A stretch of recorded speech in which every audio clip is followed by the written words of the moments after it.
Wow. Okay, so if Zack Snyder does not come back to direct Justice League 2 and 3, I'm going to be pissed. But let's talk about it. My name is Brandon Keith Avery, and this is just my opinion.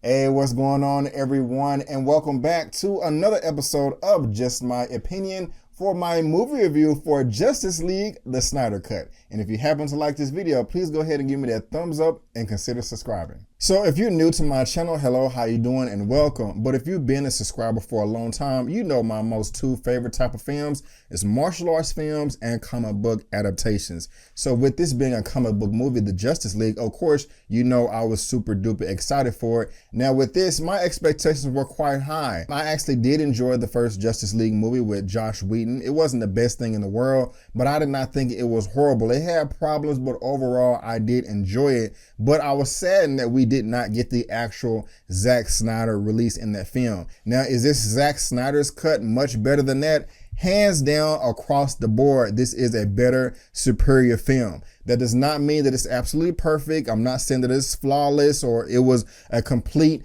cinematic masterpiece. I did put that in my Facebook status, but I meant that as the imagery is concerned, it still has some problems. But again, I think we're all here to want to know, is it better than the 2017 Joss Whedon version? And in my opinion, it's absolutely yes. If anybody says otherwise, that's fine. It's just their opinion. All films are subjective, but I'm going to be looking at them with a side eye like, what in the world is wrong with you? But before we get into the nitty gritty, like I just said, let me do what I always do and tell you exactly what this thing is about. Determined to ensure Superman's ultimate sacrifice was not in vain, Bruce Wayne aligns forces with Diana Prince with plans to recruit a team of metahumans to protect the world from an approaching threat of catastrophic proportions. The task proves more difficult than Bruce imagined, as each of the recruits must face the demons of their own past to transcend that which has held them back, allowing them to come together, finally forming an unprecedented league of heroes. Now united, Batman, Wonder Woman, Aquaman, Cyborg, and The Flash may be too late to save the planet from Steppenwolf, Desaad, and Darkseid in their dreadful intentions. So let me just go ahead and say something right now about Steppenwolf, because he was the main villain in the first film. I thought it was okay, but at the same time, the CGI was horrible. I think across the board, everybody can agree with that right there. The CGI in this right here was far better. They really did step up the armor. They really did step up the audio. He sounded great. He looked great. He looked like a badass. So in the first film, he looked like a simp. In this one, he came across as a boss. Somebody with authority, somebody that's threatening, somebody that will knock your freaking head off if you get in the way. And I really did like everything about Steppenwolf. Of course, I'm going to save Desaad and Darkseid until later. But overall, guys, this was a great film. I enjoyed pretty much everything about it. And when it comes to the individual characters, of course, we have Batman and Wonder Woman that are leading the way. But I want to start off with Cyborg, because there was not much of his character in the first film, but we got so much more backstory and development of his character in this film. It was simply amazing. The Cyborg sequence in this was my most favorite part of this movie. I don't know what it was. I think it has to do with the relationship that he had with his father, but it was just so many emotional beats that they left out in the first film for reasons I don't understand. Because if Zack Snyder filmed it, I'm just like, if you film this Warner Brothers and you see what you have, what was going on in your mind, your thought process, to where you thought y'all didn't have anything good on your hand. But the way they dove deep in vivid detail to explain all of Cyborg's abilities and what he's capable of, that was flawless. That was perfect. That was a 10 out of a 10. They knocked that out of the park. In the visuals, in the narration that went behind it, my goodness gracious, it was stellar. I absolutely loved it. While I was watching this, I was saying to myself, man, Cyborg may be one of my most favorite characters now in the DCEU or just DC Comics. He just came across that badass. I never had anything against Cyborg in any of previous iterations in comics or animated TV shows or movies, but he was cool, he was okay, but he just wasn't my favorite. I mean, you know, he has always talking about booyah, and I'm kind of so as far as that's concerned, and I heard there was some beef on set to where Ray Fisher didn't want to say that, but I really did love everything that Ray Fisher, Cyborg, had to offer in this film. Again, I thought that was absolutely perfect. It's really unfortunate that he is not getting along with Warner Brothers right now, because he came out talking about Joss Whedon's conduct on set, because I want to see more Cyborg. I mean, I really do. I really felt like I got to know this character and his family and where he came from, and just their relationship on how good and bad it was. Another character that they knocked out the park in this new Justice League, the Snyder Cut, was the Flash, played by Ezra Miller. I liked him in the first film, and I liked him even more now. I thought that was perfect. The engagement that he had with Iris West, I thought was pretty darn good as well. No, it was pretty perfect. I have no complaints there. As soon as you see these two characters looking at each other eye to eye on screen, there was instant chemistry. And if you know the comics, if you know the lore, you know that they eventually get married. And it was brief, and I don't even believe that she had any lines of dialogue, but there was just something about her performance that just really stood out to me. And I really love how they showed how fast the Flash really is. I mean, we all know he's fast, but you know, that can be lost in translation if it's not depicted the right way on screen. And the way they did it, it was great. And it also had a nice amount of comedy infused in there as well, without coming across as corny or stupid or anything like that. It was very entertaining. It was very engaging. And so right off the bat right there, we have Cyborg that came across as perfect, and also the Flash, and I love that right there. Now, we also, of course, we got more of everything. We also got more of the Wonder Woman lore and where she comes from with the Amazons and Themyscira, and I like the way that they drew that out as well. The story that they told makes more sense as far as their past relationship with Darkseid and all of his evil forces. I mean, they really went into some ancient history and territory with expressing that on film. And at one point, one aspect of the film, it came across as an adventure as Diana, Princess Diana, Gal Gadot, Wonder Woman, is trying to investigate and figure out what's going on, what this threat is that's coming to Earth, you know, to take over the world and all that good stuff. So I love that there. They also stepped up the action as well. And when Steppenwolf came down in that little dome facility to try to take the mother box in the first film, they enhanced all of that. And they enhanced the fight scenes, the choreography. And when Steppenwolf is fighting them, trying to get that mother box, I mean, I was just in awe looking at it like, man, they really did think, you know, just think this thing out and just like, okay, let's really tell a compelling story through the action right here. And it was dope as hell. I mean, Steppenwolf looked like a badass with that armor. And I don't want to spoil anything for you here, but he was just doing a little few things and mannerisms here and there. I was like, man, this dude is serious. You know what I'm saying? Like, if Steppenwolf is coming across this badass versus all of these Amazons, I just can't imagine how badass Darkseid is going to come through and just mess up everything. And at this point in the film, it's really early on, and Darkseid really hasn't made an appearance yet in the film. And of course, we're going to talk about him later on. But I was really feeling Steppenwolf right now. And also, I forgot, is it not Queen Mirror? That's the Aquaman lady. But I forgot the queen of the Amazons. I forgot her name. Is it Hippolyta? Yeah, Queen Hippolyta, played by Connie Nelson. You know, she can, I already knew she can act, but her acting came out that much more in this film right here, is because, I mean, we see that she's hurt, you know, and down because, you know, her sisters, you know, her lineage, her tribe, the Amazonians are dying at the hands of Steppenwolf. And, you know, we get to see her in the middle of the battle hurting and mourning, you know, her sisters, you know what I'm saying?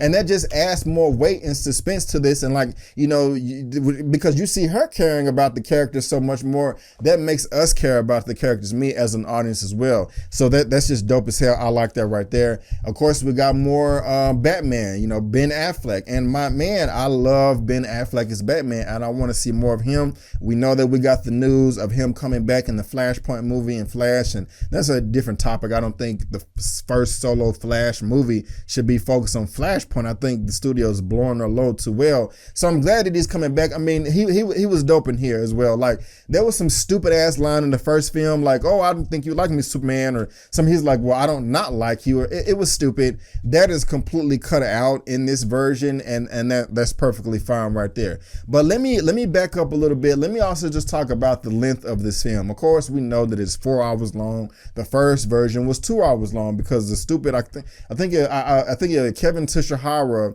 and correct me if I'm wrong in the comments respectfully, I think he had he did have a mandate of 2 hours. Horrible decision. You don't just go making mandates like that blindly. You just make the best film that you possibly make, and whatever runtimes it comes in, that's where it comes in. But mind you, I said you have to make the best film first. That is the ideal. But we get double the length in this. Now, does the film need to be 4 hours long? Absolutely not. No. But it definitely needed to be longer than 2 hours. I'll say a sweet spot for this, because I've seen it 1.5 times. I mean, it is 4 hours. Of course, I saw it all the way through one time. And then the second time I saw it, I kind of went to my favorite parts. And I think after this, I'm going to watch it again just for my own personal enjoyment. But I think a sweet spot for this film could have been maybe about 3 hours and 30 minutes, 3 hours and 40 minutes, because there were a number of things that they could have cut out in this movie, and it wouldn't hurt the film. Now, usually when people are giving reviews and recaps, they divide it into things that they do like and things that they don't like. Of course, I'm going to do that too. Right now, I'm just talking about all the stuff that I do like, and there is a section of things that I did not like in this film, but there's also another section that I'm going to add that's called "It was completely unnecessary." So right now we're talking about the good, and we're going to talk about the bad, and we're going to also talk about the completely unnecessary. Now, when I say completely unnecessary, I don't mean that those segments of the film are bad. No, there are some things. There is one long segment in this movie that is very, very, very, very, very, very good, but it's completely unnecessary, and I'll talk about that later on. But no, it does not need to be 4 hours. It does, but about 3 hours and 30 minutes, 3 hours and 40 minutes, I think that you could have had a better film there. And I also don't want to just go in and say that, okay, hey, since Zack Snyder did such a great job and we got to see his original vision, that he should just get the kings to the kingdom, the kings to the castle, and just the Warner Brothers should just let him do whatever he wants. No, that's a horrible idea. But I'm still just at a loss, because what they had, they looked at that and just didn't, and thought that they didn't have a good thing. Now, when it comes to Zack Snyder himself, of course, we all know him as a visual storyteller. And my goodness gracious, the visuals in this movie was one of the best things. It looked freaking beautiful. I mean, hands down. I mean, and the thing is, when it started off, they gave us this the aspect ratio of the 133:1. That is the super duper tall aspect ratio, to where it only fills the entire screen when you are actually at a real 70 millimeter or 65 millimeter IMAX theater. And all IMAX theaters in the country are not real IMAX. You have IMAX and you have LIMAX.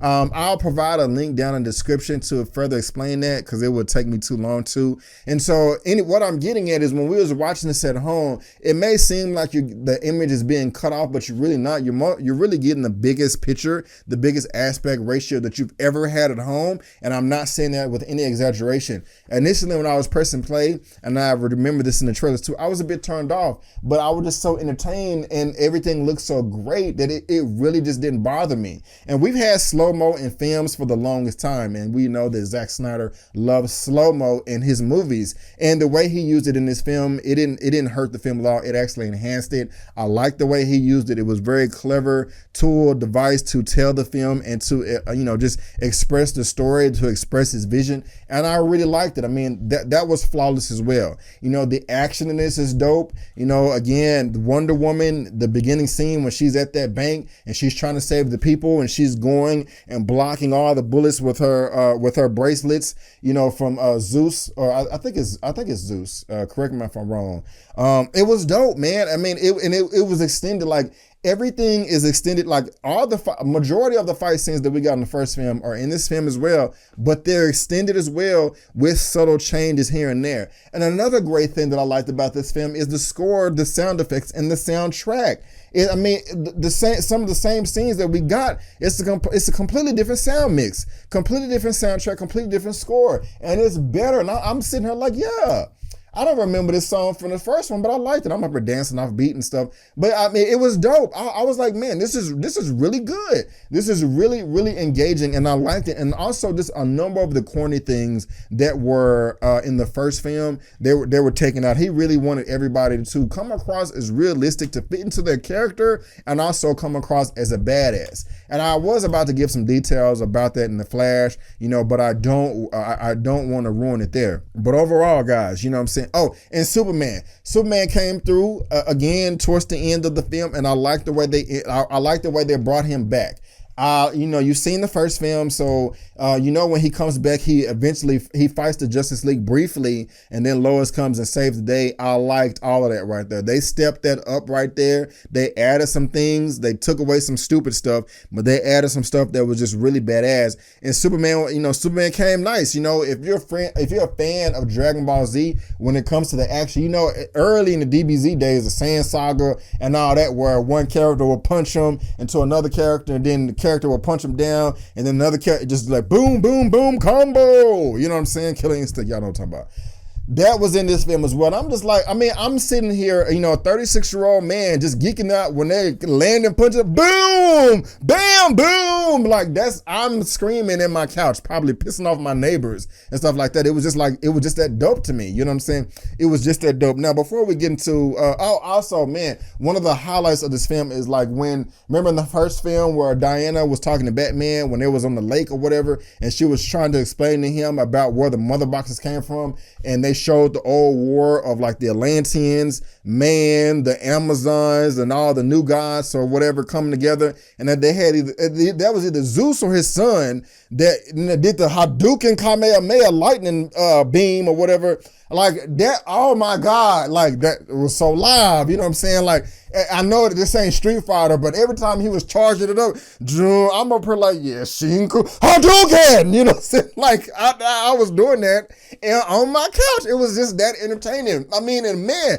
the muscles that he had, God damn, he made Thor's muscles look like crap, you know what I'm saying? He made Thor's muscles look like olive oil in the Popeye series. I was like, shit, I was wanting to do some push-ups as I was watching the movie, like, I want to look like that. Or what if I'm gonna pull everybody? You know what I'm saying? Blink, blink. What's up, girl? What's up? But no, it was dope. And then like it was nice, man. And they had the Green Lanterns in there and all that. Like, I was gonna save Darkseid to the end, but I can't wait. I want to talk about it right now. God damn it, Darkseid! Oh my God! Forget Thanos. Forget Thanos. Forget Thanos. I said that in my reaction. Darkseid is a boss. Okay. A mother effing boss. And I'm clipping. Let me turn down the audio. I'm sorry. Man, hold up. And the thing about it is, Darkseid was only in this movie for a brief moment of time. But that brief moment of time, man, hold up.